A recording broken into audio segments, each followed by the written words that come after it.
Okay, I think we're going to go ahead and get started. I wanted to welcome everybody. This is the Government and Public Administration session, our very first session of today of the, again, Government and Public Administration Career Cluster. Welcome to the GPS for Success Virtual Career Fair. This event was made possible through the hard work, dedication, and collaboration of WPBS, Jefferson Lewis and St. Lawrence Lewis BOCES, the Workplace, the Watertown Chamber of Commerce, Jefferson County Economic Development, and through the support of our wonderful sponsorships of Northern New York Community Foundation and Afgritech, who are the makers of AminoMax. A very special thank you to Jefferson Lewis BOCES and Eli for making this virtual career fair a reality. We are so happy that you could join us. My name is Celeste Opito. I am the Education and Lifelong Partnerships Services Manager at WPBS. I'm going to be your moderator and host for this session. I'm here to make sure that everything runs smoothly and that you are able to interact with our panelists as much as possible. Your panelists for today's session are Randall Young, who is the Regional Director for New York State Department, or DEC, Department of Environmental Conservation. We have Officer Kurt Tennant, who is from Customs and Border Patrol. And we also have Jessica Hyde, who is an administrative specialist from the Jefferson County Department of Social Services, and she will be joining us soon. So I'm going to have Randall Young go first, but before I do, I want to make sure that you know how to interact with and how to use this session. So once a panelist has finished speaking, we will have a short Q&A session before moving on to the next panelist. You can ask questions about the presentation using the Q&A panel. All you need to do is open the Q&A panel, type in your question, and send it. So you'll see the little Q&A panel right off to the side here. And your questions will go to me, and I will then in turn ask the panelist the question for you. You can do this during or after the presentation. If you do send us a question during the presentation, please know that it probably won't be answered until the end of a panelist presentation. So again, each panelist will be sharing different career options and possibilities in the government and public administration cluster, as well as interesting facts about their industry that they think that you should know. Again, using that Q&A panel, you'll be able to ask questions, so please make sure you're paying attention just in case you do have one. There's also an option that you can raise your hand for during a presentation. It's called Raise Your Hand. If you think your question would better be asked verbally, so if it's a more detailed question or something that you think would best be answered verbally, you can use this option. To raise your hand, you're going to look at the bottom of the screen and you're going to see a button with 3 little dots. Once you click on that, there's going to be an option that says raise your hand. Once you click that button, I will be notified and then we can unmute your audio. So I will be able to unmute your audio. You can ask your question and then I will mute you again. If you do have a question you would like to ask in this way, please be respectful with your questions. And that is how you're going to use our interface to interact with our panelists. After you've met all our panelists and the session ends, make sure to check out mygpsforsuccess.com to learn more about the 16 different career clusters, and make sure we still have a lot more sessions in this virtual career fair, so make sure to check them all out. So we're going to get started without further ado. Your first panelist is again Randall Young from the New York State DEC, and I'm going to let him take it away.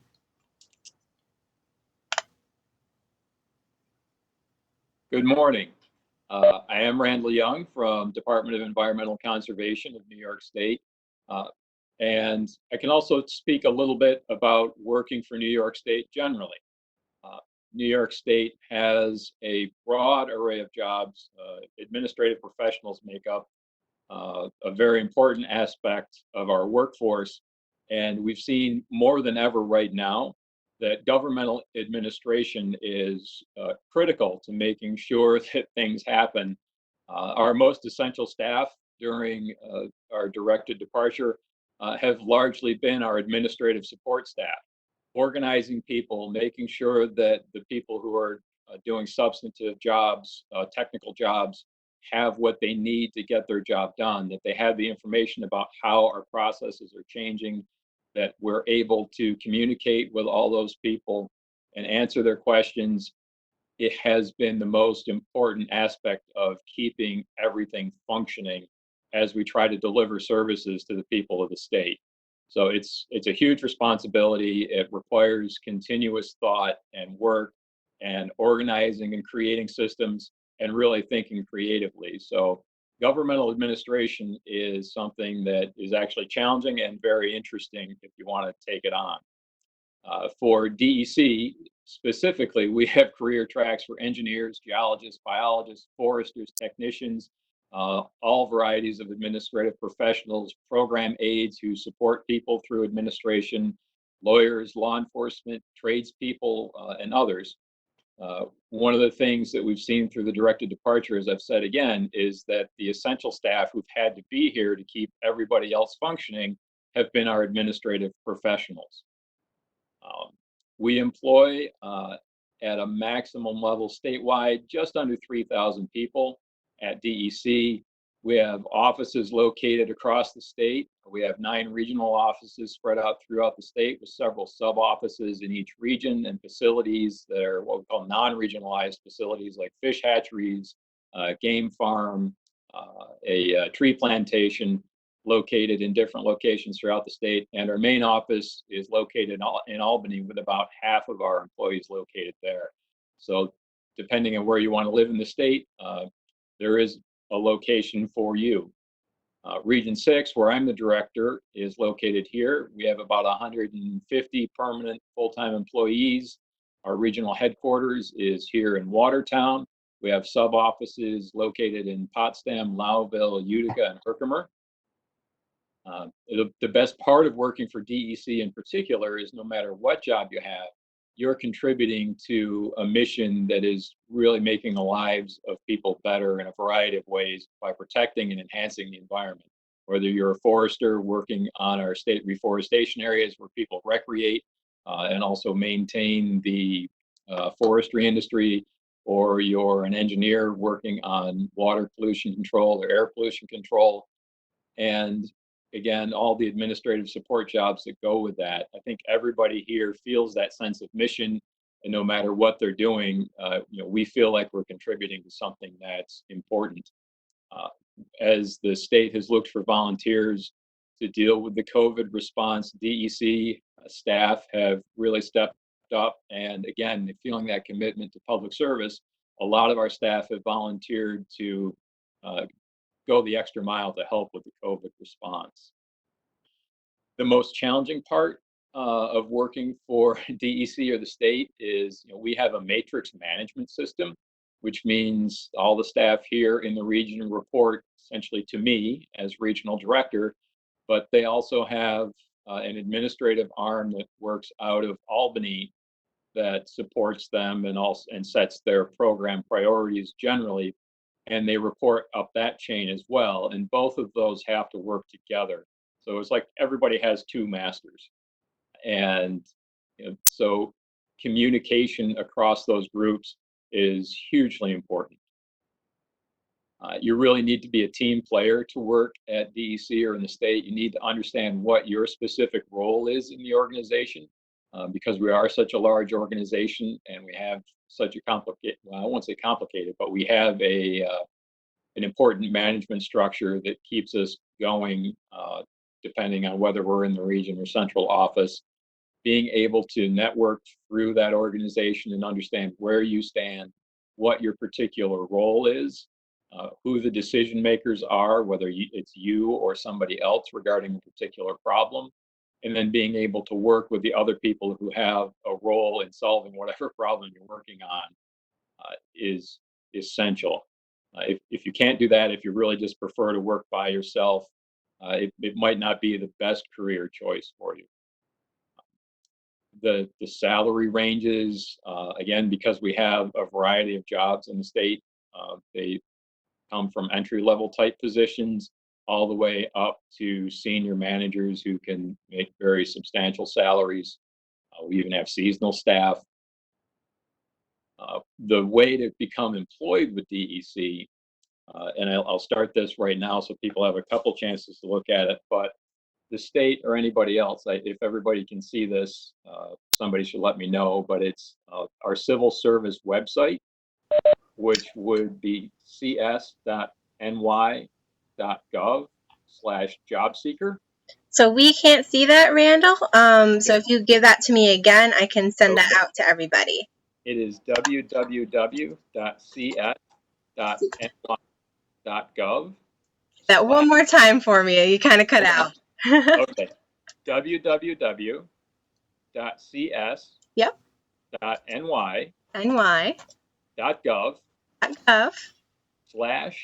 Yep. /job seeker, which is all one word. Job seeker. All right. I will send that out to everybody. Should be pretty easy to remember. And if you just Google New York State Civil Service jobs or examinations, it will pop up. And when you get there, you'll see links to an open enrollment, which is where you'd want to go for entry jobs, or another one for examinations for promotions. Those are for existing employees. And we have two different types of examinations generally through civil service. Most of the jobs are obtained through examination, so it's merit-based system. There are examinations that are specifically scheduled for particular jobs. People take those examinations, a list of candidates with their score is created, and then that list is static and people get hired off of it until a new exam is issued. And we also have open enrollment for some jobs.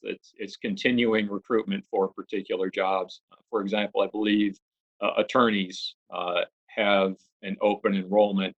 You take an exam that tests your, well, it's not even really a test, but it examines your education and experience related to particular fields and specialties within law.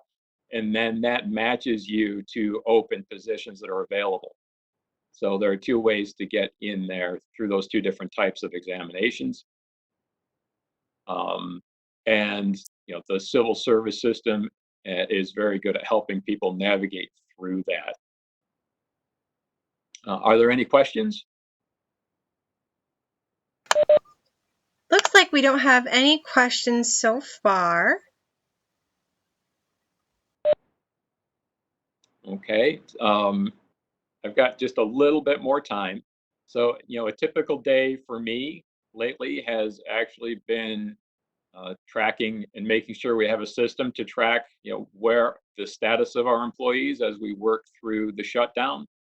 Some are home, some are telecommuting, some are working in the field where they're able to work in isolation. And we have essential workers who are still in the office. And then, of course, there are people who can still take vacation in any one of those categories at any time. So making sure that we know where all our employees are and where they're safe and those systems are working, that's something that, I made sure I had our staff set up, making sure that staff have all the information that's coming out as we reopen, and working on a plan to make sure that we can start bringing staff back safely now that we're in that phase here in our region, and getting those in place and making sure staff have everything they need to come back safely, and communicating across our facilities to make sure everybody in all those facilities know what they need to set up before their staff comes back. That's what I've been working on right now. We did have one question. How long have you been working there?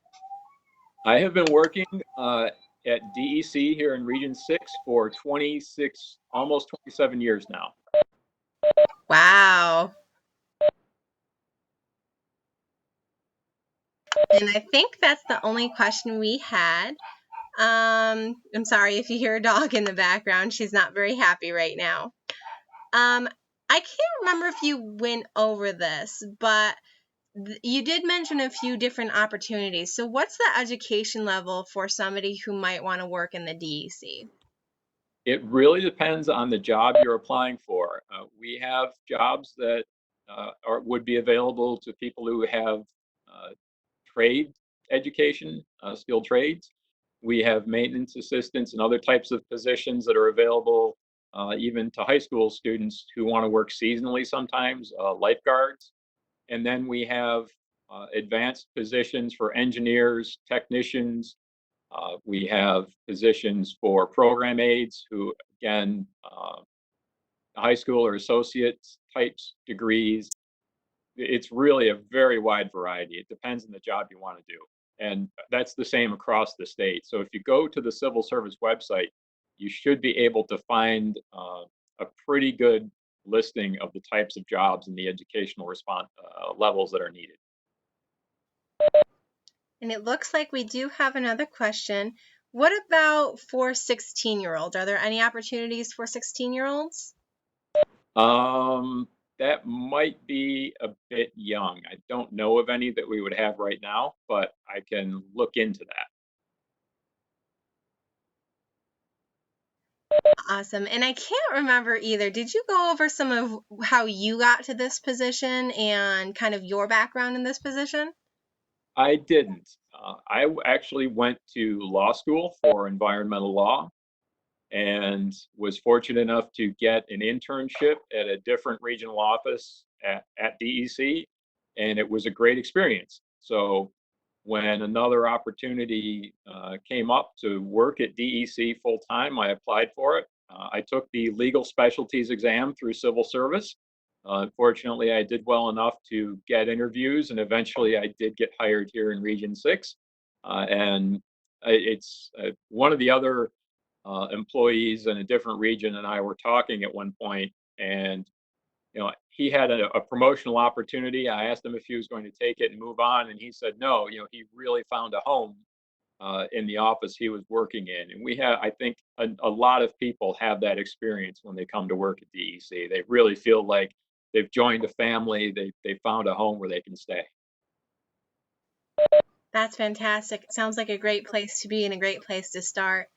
I don't see any other questions for you, so we will move on to our next panelist. Thank you so much for sharing your experience and education with us.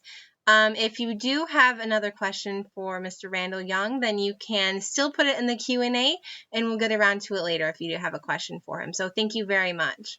Thank you. Next, we are going to move on to Officer Kurt Tennant, who is part of the Customs and Border Patrol. So we're going to hand it over to him whenever he's ready, and he'll tell you a little bit more than I can. Okay. You've got me off mute, I assume? Yes, you're all set to go. A little bit of background about my agency. The overall agency's name is U.S. Customs and Border Protection. And I'm a chief CBP officer, meaning I supervise supervisors of CBP officers at the Port of Entry in Alexandria Bay. I've been working for CBP since it was founded in 2003.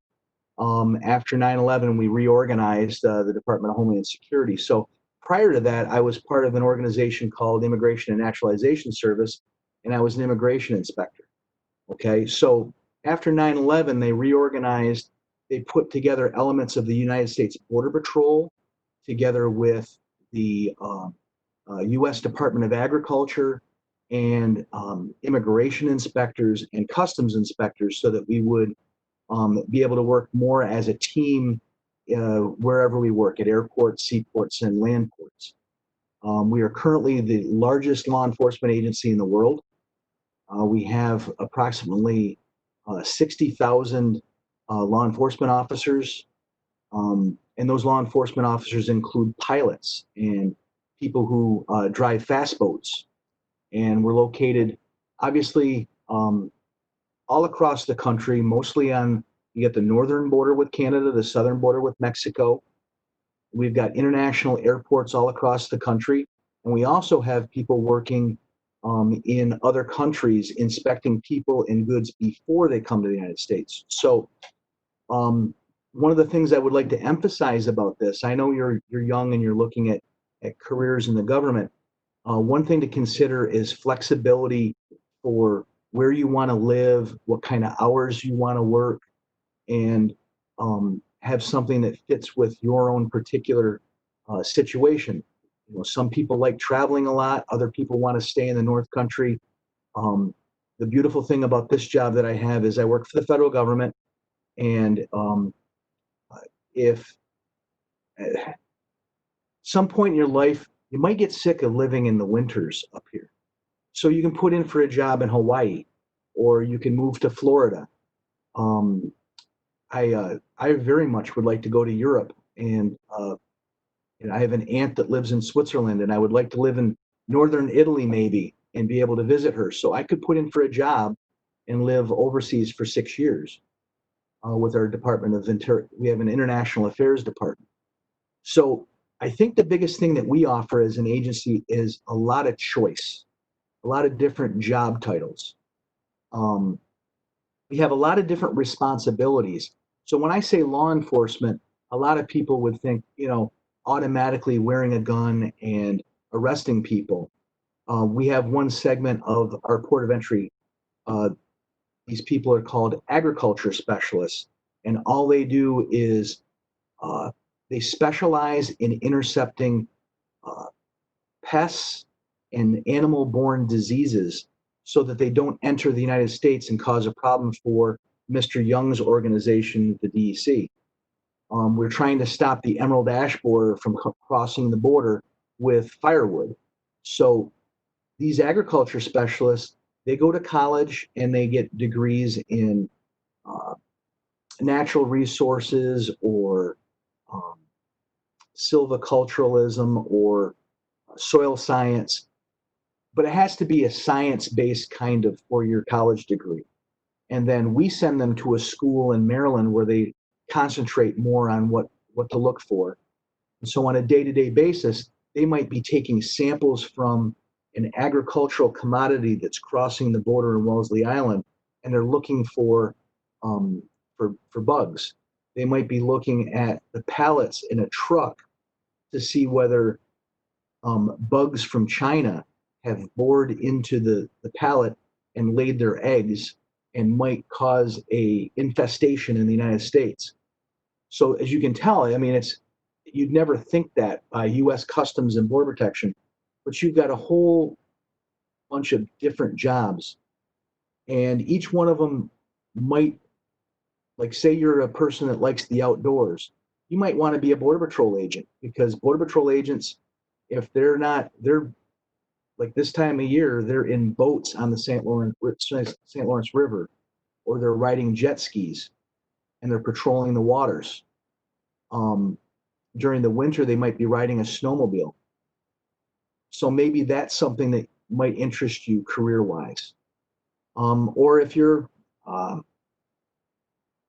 say you're interested in international business and trade, we have people who all they do is analyze the shipment of cargo from other countries to see whether it is abiding by United States customs regulations, make sure that the goods aren't counterfeited, make sure that our laws are being abided by. We look for human trafficking, we look for narcotics, we look for international terrorists. There's so many different things that we're looking for. We also partner with the DEC and other organizations from the state level and the local level to make us safe. For example, if somebody shows up at the border, maybe they were wanted for a crime in Ulster County, New York. We act on behalf of that county to bring that person to justice. Or say the New York State Department of Transportation is interested in making sure that people can recover stolen vehicles. We work with them to identify stolen vehicles at the border. So really, I mean, I could go on forever about the different roles that we play. We're a large federal government entity, and we play a lot of different roles. One thing I would consider for young people to keep in mind is we opened up what's called an Explorer program 2 years ago here in Alexandria Bay, and our courses and our program is done through BOCES in Watertown. And we started with a class of We graduated our first class last year with 9 students, and they're drawn from all over the North Country, Jefferson and Lewis County, and a couple from St. Lawrence County. And we expanded that out this year.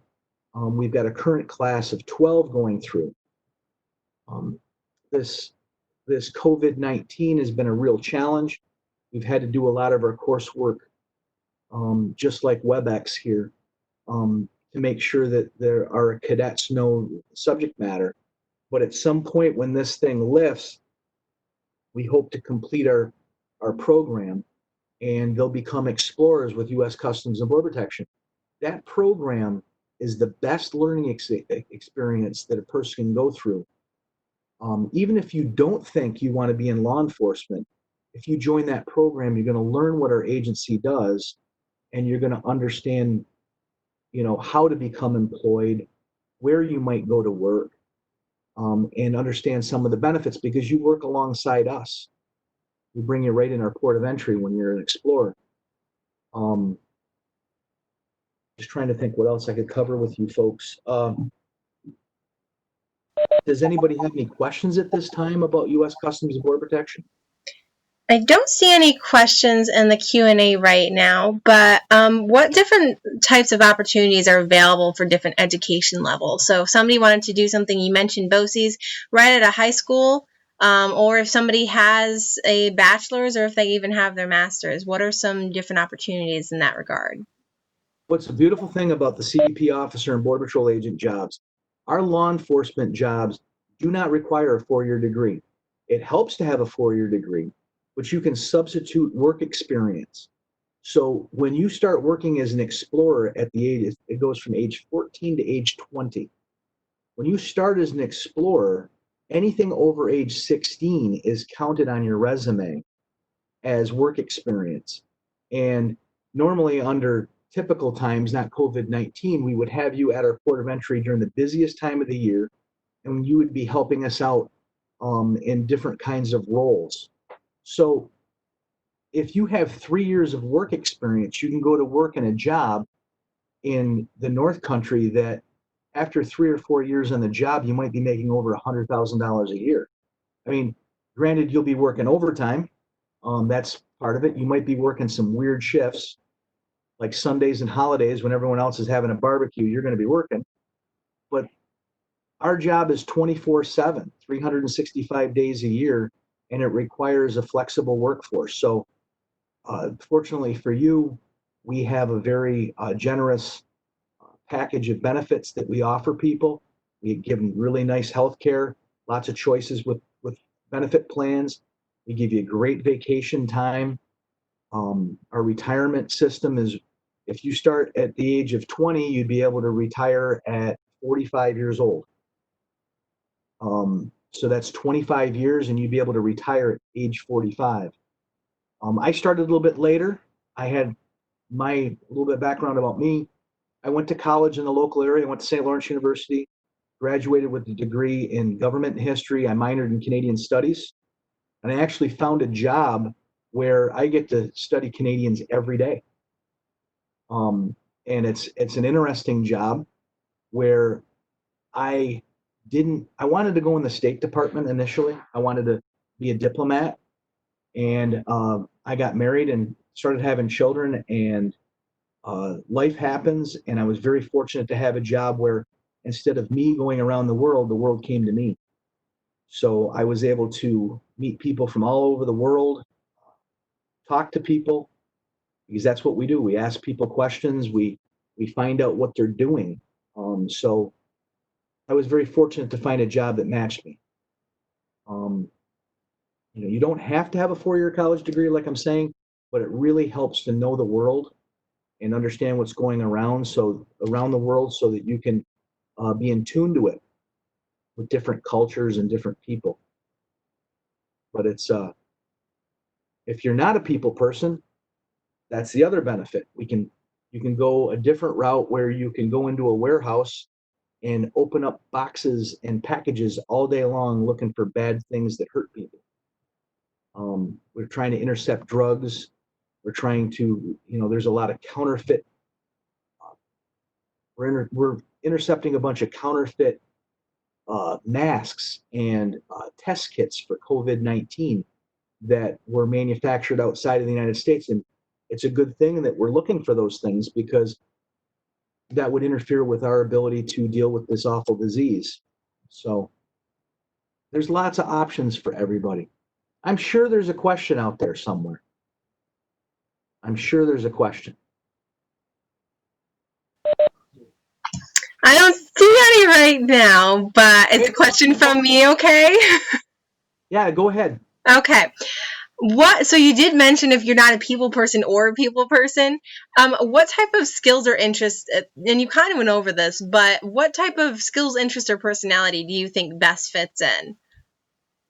I think it's always helpful to be a team person, like a team player. You've got to be able to cooperate with your coworkers. If you're more introverted and you don't like talking all day long, working at the Toronto International Airport, speaking to 5,000 people a day might not be your bag. That might not be what you want to do, but you could segue into a job in a warehouse environment where you're looking at a manifest of goods that's coming. You do research, you look into what's coming in, and then you actually check and see whether the shipment matches what was put on the manifest. So, like attention to detail things, being able to spot what's wrong with the picture. I like common sense. Common sense is a thing that I don't know whether you can take a class in that in college. I really don't think so, but that's where maybe work experience and knowing and dealing with other people, different age groups, different cultures, is very helpful on this job. Great, That's a good question. That's a good question, because sometimes people will go into a career and they really don't know much about their career. I stumbled into this job and I got lucky. But hopefully young people out there, if you're 16, 17 years old and you really don't know what you want to do, if you get into an organization like this, you will find what it is you want to do. Excellent, thank you. I think we don't have any other questions, so I'm going to move on to Jessica Hyde. So thank you very much, Officer Kurt Tennant, for your time. I really appreciate it. So we're going to move to Jessica Hyde, who is a part of the Jefferson County Department of Social Services. So Jessica, whenever you're ready. Hello. I kind of have you on two screens here today, so hopefully you can hear and see me, and then I'm going to try to share a PowerPoint presentation shortly. So again, my name is Jessica Hyde. I am the staff development coordinator here at the Department of Social Services. Kind of the only person that does this job. I'm in charge of helping staff attend trainings. I bring trainings to the office, way to training, orientation, and a variety of other things here in the office. Prior to that, I was in Child Protective Services for 10 years, which is one of our departments here at DSS. I'm going to try to share my screen, though I do have my share content is grayed out on my desktop, so hopefully I can share. Oh, you have to make me the presenter, I suspect. Sidebar, very interesting learning about the DEC and Border Patrol. Thank you for sharing your information, other local and state and federal government agencies. So I'm going to interrupt real quickly. This is Eli. Celeste, so Jessica's joined by her iPad and her desktop. So if you can just make her desktop the other Jessica. Oh, okay, thank you. The presenter. Thank you. There we go. That makes more sense. All right, so I got like 3 PowerPoints open as well. That's also a problem. So I guess I would just ask if there's any questions, feel free to ask at any time. I'm an open book. And in my current position, I have the ability to work with a variety of different departments here in the office. So I consider myself an expert on all of them. So ask me anything. And you are currently sharing content, so you're all good to go. Awesome. Okay, again, this is the Department of Social Services. We call ourselves JCDSS locally because we are the Jefferson County version of it.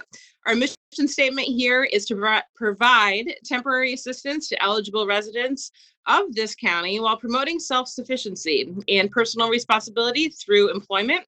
We want to reduce dependency. We would love people to not have to utilize our services. We want to enhance family functioning while maintaining adults and children in our community where possible. The perks of working at DSS, our benefits are awesome. We have great job security. We've all been essential employees, or most of us have been essential or on a limited time in the office during the COVID crisis. But I've been here every day, and a lot of us have. We have great health insurance, retirement, vacation time, and sick leave. Having worked in a private sector or worked all over the place, sick leave and vacation time is not a given, and it's a really great perk of working in a local or state government office. And it's an awesome work environment. We have great colleagues. We really enjoy working with each other. We have great supervisors that have a lot of knowledge and skill. We support each other. One of the greatest perks is that we get to help people all day long. We're in the community. People come to us from the community, and we help them in a variety of ways, whether it be financial or connecting to resources, potentially having to work with children that are in unsafe conditions and make sure that they're placed in a safe condition. So we're helping people all day long, which is really great. And we are also open 24/7 in a way. Our office is open 8:30 to 5, but we have on-call services for a variety of things, such as our child protective services. Homeless people come here, and when law enforcement were to find somebody that's homeless in the middle of the night, they call us, and we're able to respond and make sure they have a place to stay for the night. One example. So here are some of the titles, positions that work in our office. Some of our entry-level positions are clerks and typists, community service workers, and account clerks. Clerks are our kind of accountants.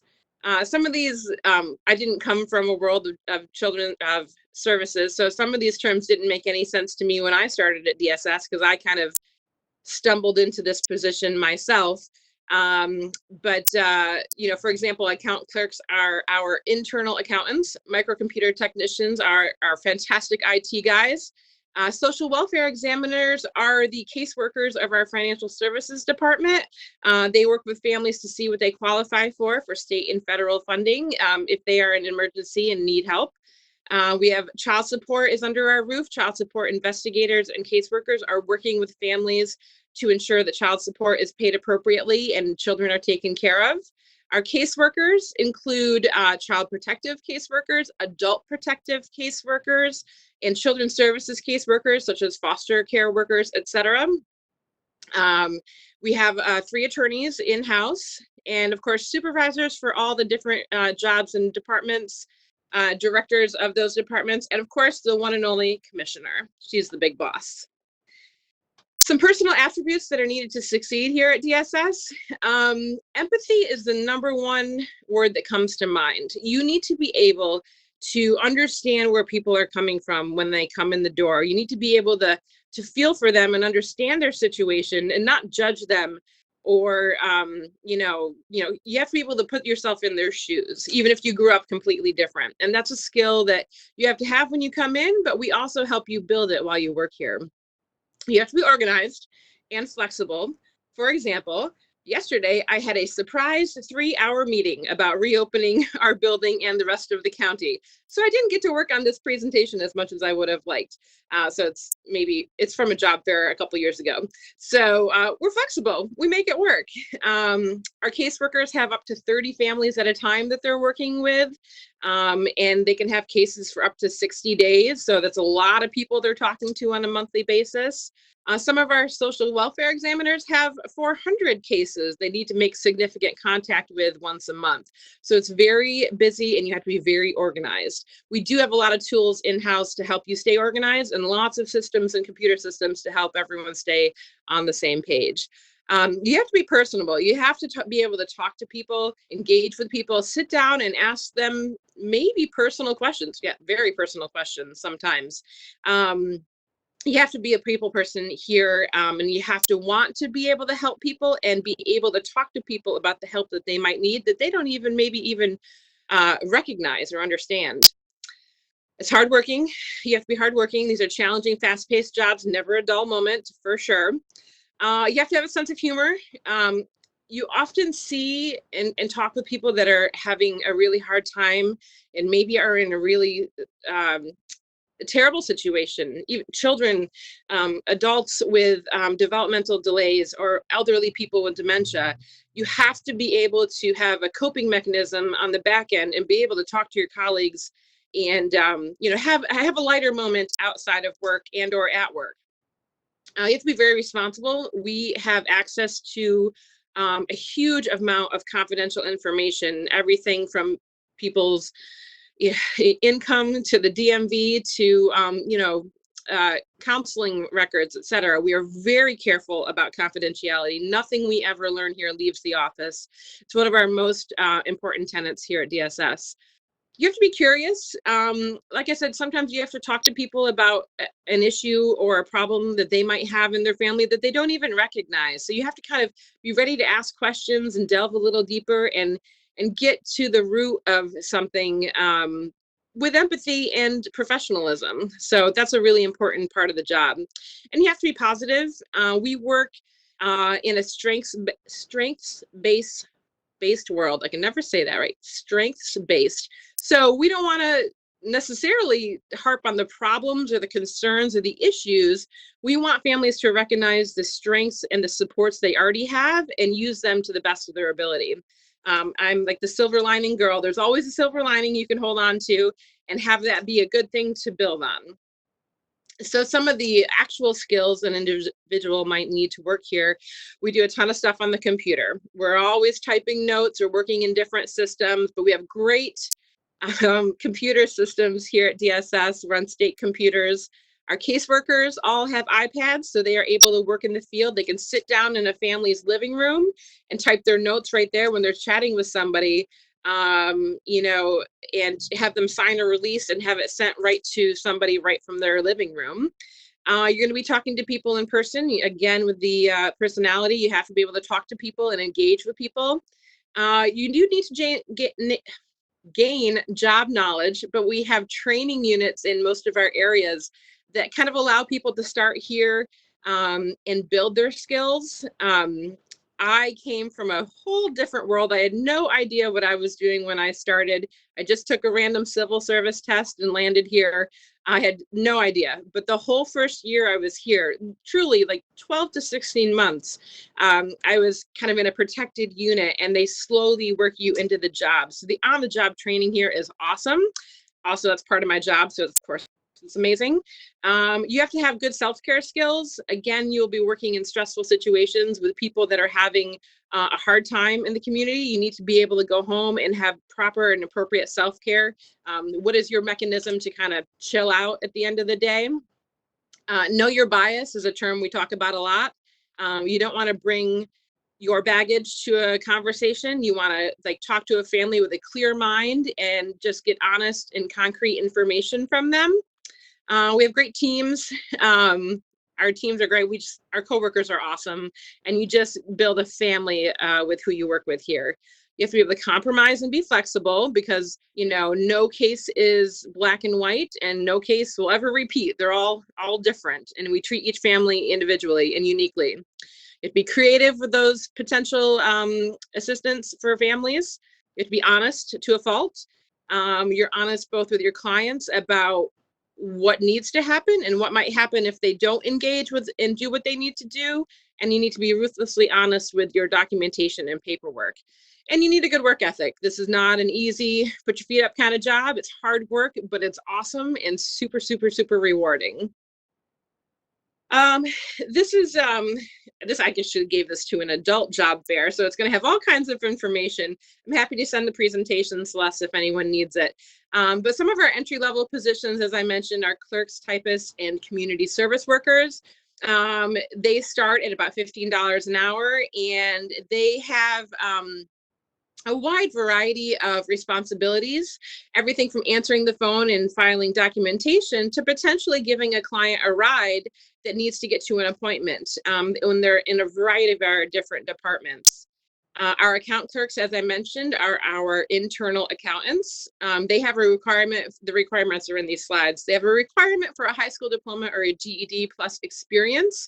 So again, this is a job you can start at an entry-level position, and we train you how to do the job here for us. Our account clerks work with federal funding and state funding for foster care placements, as well as, honestly, like a million things I don't even know. They do a lot up in accounting, and they also pay our paychecks, so we like them a lot. Our social welfare examiners are our financial services caseworkers. So they are working with families to assess their current situation, help them utilize community-based services if they can. But ultimately, if a family is in real need, there are state and federal programs that can assist them. The most common one that I think people recognize would be food stamps, which is currently called SNAP, Supplemental Nutrition Assistance Program. We also have temporary assistance, which can help families for a short term to pay their rent, or even National Grid, things like that, when they're kind of in a bad spot, which can happen to anybody. In the winter and the summer months, we have HEAP, which is Home Energy Assistance Programming, which helps people supplement their bills in the winter for heating, which can get very expensive. We also have childcare subsidies and employment and training in our financial services department. And they talk to everybody. They're talking to landlords and bosses and all kinds of people. Lots of phone calls, but lots of in-person contact for our social welfare examiners. Our child support investigators are also doing a lot on the phone, but a lot in person. They're meeting with families, individuals here in Jefferson County, and they assist with doing child support claims, even if the other parent is in Hawaii or, Afghanistan. So we do a ton of work with our local family court and also child support agencies across the state and nation. You're talking to everybody in child support.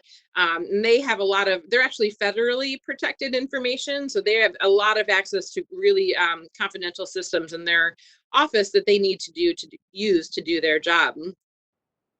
Our microcomputer technicians are awesome. We have 2 on staff, our IT gurus. They're fantastic. And you do have to have an associate's degree in computer science or data processing or the required experience to do this job. And, we put them through a lot, so we love them a lot. Our caseworkers are, like the social welfare examiners, our biggest chunk of employees. We're probably at 60 or 70 of our 220 employees are caseworkers. Again, they work in adult protective services, which could be working with an elderly person with Alzheimer's or dementia to help make sure they're safe at home. They have a caretaker and somebody that's looking out for them. Our child protective services is also known as CPS, and we work with children and families where there is a safety or risk concern for children in the home. We do our best to keep children in the home as much as possible, but sometimes children are placed in foster care or an out-of-home placement with a relative, such as a grandmother or an aunt, and our preventive children's services follow those cases for an extended period of time. We're always working to keep families together and or to return children to families whenever possible. The requirements for a caseworker is a 4-year degree. This is the job that I stumbled into, and I went to college for business management and an economics double major with a French minor. I'm not doing that much of that today. But again, the job training here is amazing. And you really grow to love what you do when you work with these families, and you get great success stories, and it's really wonderful work. So we have our legal department. We have 3 attorneys on staff. That fluctuates a little bit. Sometimes we have part-time guys, but they're in court for a lot of children's services cases, as well as child support in other matters. We also have investigators in our fraud department in financial services. Sometimes people might not be truthful when they're speaking to some of our caseworkers, so we might have to investigate them to make sure that they're using our services appropriately. But thankfully, that's pretty infrequent. Supervisors, of course, exist in all the different departments. With a few years on the job and plenty of experience, you have the ability to be promoted to a supervisor. All of our jobs are on the civil service program, so you have to take a test to be put on the list to be a supervisor, but they're well announced and promoted in the office. You know when they're coming, and they're not too bad, I promise. And that's it for my presentation on PowerPoint. I just wanted to draw attention to our civil service portal here in Jefferson County. We currently don't have any civil service tests open right now, nor could any of you take them because you're not of age probably or have the degree yet. But down the road, keep an eye on the civil service opportunities wherever you land, because it's a great place to work and it's an awesome environment and it's got great benefits and job security. So we're always going to be an essential part of the community, and I couldn't be prouder to work here. And maybe I'll still be here orienting people by the time that you come to work for us. So I hope that's the case. I'm going to take my screen down, I think, stop sharing, and I'll just come here and if anybody has any questions, let me know. We had 2 questions relating to the civil service test. How hard is it? And do I have to have a degree for the civil service test? Great questions all. So the first few job descriptions that I listed do not require a college degree, or some of them don't require a high school degree, but almost everything requires a GED at least. So make sure you get that high school degree for sure. So the requirements to take the test will be listed when they announce the test. The civil service tests are not hard per se. There's a lot of common sense in them. I always remember an example of one of my first tests that I took here was, if you were a caseworker working with an elderly woman and you were worried her son, who has a history of alcoholism, was misusing her finances, what would you do? And the questions were like, verbally, assault him aggressively. Don't do that. And another question was, speak privately with him and address the matter and see if you can find out what's happening. So that was kind of the answer. So it's a common sense kind of test, but any multiple choice test can be kind of tough. There's usually a couple that could be the answer. There's also a lot of English on the test. So, making sense of a paragraph, of a set of sentences to put them together in a paragraph that works. So those aren't too bad. They're mostly common sense, and there are practice tests out there, and there's like a test guide available online for free, so it can help you take the test.